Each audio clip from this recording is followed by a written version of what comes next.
A former head priest of the Sikh religion is at the center of a growing controversy here in the GTA tonight. Darshan Singh's appearance at a Brampton temple sparked violence earlier this month and ended in the stabbing of a prominent lawyer. Michelle Chung met with Singh and has this story. They have come to listen and to learn from this man, Darshan Singh.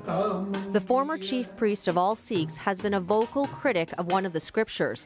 He was excommunicated by the Sikh clergy 4 months ago because of his views, but he continues to preach to anyone who will listen. The high clergy has failed in telling Sikhs that one of these texts are not following the faith, he says, and I have an obligation to go straight to the people to provide that knowledge.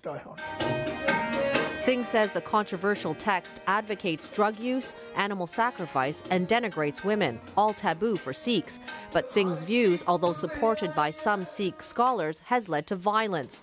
10 days ago, a man was stabbed with a kirpan, a ceremonial dagger, outside this temple where Singh was invited to speak.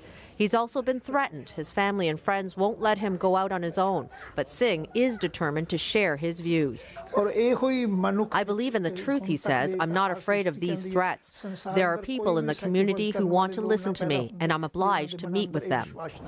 Some community leaders have declined to do interviews with us. They say the Sikh clergy in India have told them not to discuss the issue publicly.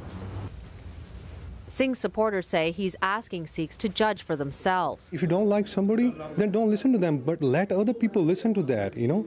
It's totally outrageous that somebody tries to stop the freedom of speech. I feel myself very lucky that I'm here in Toronto, where I can listen to his discourses and I can understand in depth the Gurbaani.